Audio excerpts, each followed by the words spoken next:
aku Tasya Mutia Kemala, aku mahasiswa S1 Pendidikan Profesi Bidan di UMSIDA. Kali ini aku akan ngajak kalian belajar bareng, yaitu dengan topik genitalia internal wanita. Oke, pantengin. Ilmu ini sangat penting bagi bidan karena ini adalah ilmu dasar. Jadi kita harus tahu. Oke, kita lanjut ke pembahasan.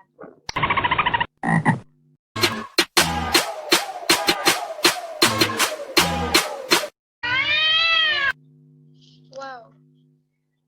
Jadi gini, ini adalah yang meliputi dari genitalia internal. Berikut ada vagina, cervix, uterus, tuba fallopi, dan ovarium. Berikut ini adalah struktur ataupun bentuk dari internal. Oke, kita terbang ke slide selanjutnya. Kali ini kita memasuki pembahasan di bagian cervix. Nah, apa itu cervix? Cervix adalah struktur yang menghubungkan mulut rahim dengan vagina. Kalian bisa lihat sendiri di mana cervix. Nah, itu dia seperti mulut.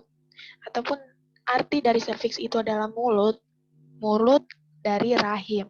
Nah, seperti itu bentuknya. Dan fungsi pada cervix ini adalah sebagai jalur tempat lewatnya sperma saat berhubungan intim dan bayi saat proses persalinan. Dan serviks ini tersusun oleh cincin fibrosa yang kuat dengan kandungan kolagen yang tinggi, sehingga menjaga rahim tetap tertutup dan janin tetap berada di dalam selama kehamilan. Kalian bisa lihat tersebut. Dan pada serviks ini mengandung kolagen, sehingga dia bisa menahan janin tuh biar tidak keluar ataupun tetap di dalam. Kita akan bahas ke selanjutnya. Selanjutnya kita ke uterus. Uterus kalian bisa lihat di sini uterus bentuknya seperti apa. Ada bodinya seperti apa. Di situ ada fundus ataupun daerah kepala bagian atas rahim, dan di body of uterus itu adalah bagian badannya. Dan ada rongganya. Kita bahas apa itu uterus. Dan uterus itu adalah rahim dan merupakan bagian dari sistem reproduksi wanita yang memiliki fungsi penting untuk membantu mendukung janin selama masa kehamilan. Nah, uterus juga memiliki lapisan endometrium, myometrium, perimetrium. Nah, apa itu endometrium? Endometrium adalah lapisan terdalam dari uterus ataupun rahim dan berfungsi untuk tepatnya menempel embrio, dan di myometrium adalah lapisan otot. Dan di perimetrium adalah lapisan terluar dari uterus. Oke.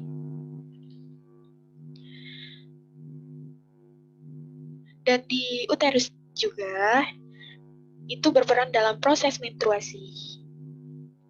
Dan di situ pengkikisannya. Oke, baik, kita ke room selanjutnya. Oke. Dan kita akan bahas vagina itu apa? Nah, vagina adalah saluran yang terbentuk dari otot yang menyambungkan leher rahim ataupun serviks dengan mulut vagina. Nah, vagina itu bentuknya seperti corong itu. Dan vagina ini memiliki lapisan. Lapisannya itu meliputi tubuh, inner layer, connective tissue, dan muscle layer.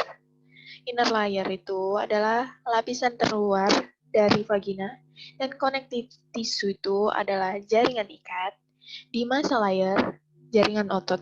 Nah, yang jaringan otot ini yang sangat penting dan ini berfungsi sebagai tarik ulur ketika bayi keluar ataupun jalan lahir bayi, dan fungsinya untuk melonggarkan agar memudahkan bayi lahir. Dan di serviks ini terlihat mengkerut seperti jeruk tampilannya. Ya, itu gunanya untuk mempermudah jalan lahir, dan itu di otot. Dan vagina ini bersifat elastis. ataupun longgar. Oke, kita akan ke room selanjutnya. Tuba Fallopi. Apa itu tuba Fallopi? Nah, tuba Fallopi adalah saluran dengan panjang sekitar 10 sampai 13 cm dan diameter sekitar 1 cm yang menghubungkan antara indung telur ataupun ovarium dan rahim. Saluran ini berfungsi sebagai tempat berjalannya sel telur dari ovarium menuju rahim saat ovulasi dan sebagai tempat pertemuan sel telur dengan sperma saat proses pembuahan. Kalian bisa lihat di sini ada gambarnya, bentuknya, ilustrasi dari tuba Fallopi. Tuba Fallopi itu adalah yang panjang, bisa kalian lihat, dia seperti tangan. Nah, dari struktur dari tuba Fallopi ada pars, interstitialis, dan istimus, ampula, infundibulum, dan fimbae. Nah, kita akan tunjukin apa saja di mana saya. Dan di sini yang seperti serabut tangan ini adalah pars fimbae. Fimbae. Nah, di atas fimbae, tepatnya di sini nih, di atasnya, itu tuh namanya infundibulum. Infundibulum. Dan selanjutnya ini ada lapis bagian tuba Fallopi ada ampula di sini.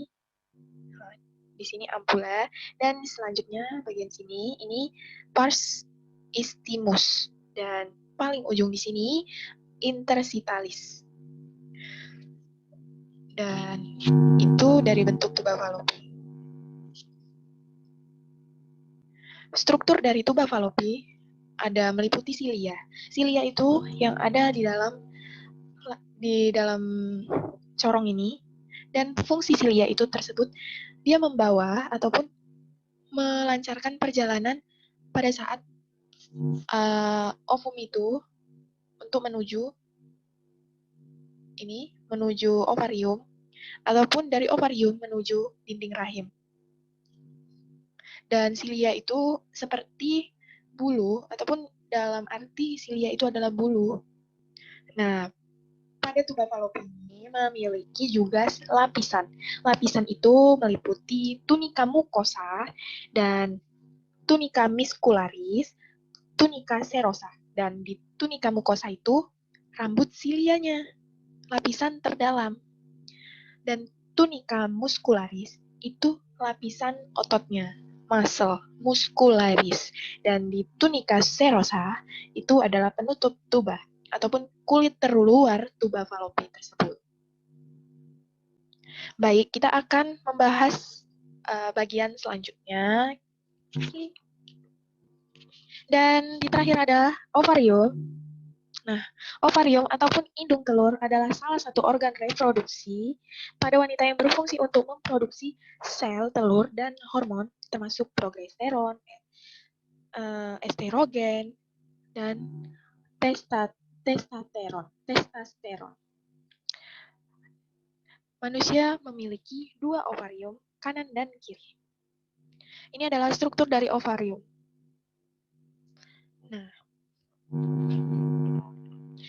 ovarium memiliki struktur di bagian permukaan, merupakan bagian telur dari ovarium yang disusun oleh epitel kuboid selapis atau yang biasa disebut epitel germinal, dan memiliki korteks. Korteks itu adalah bagian yang terletak setelah bagian permukaan. Sebagian besar disusun oleh jaringan ikat.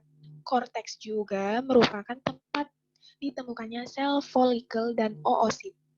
Kalian bisa lihat di situ ada petunjuknya di struktur ovariumnya. Nah, yang terakhir adalah medula. Di struktur medula ini merupakan bagian yang terdalam dari ovarium yang disusun oleh jaringan neurovaskular ataupun jaringan syarafnya.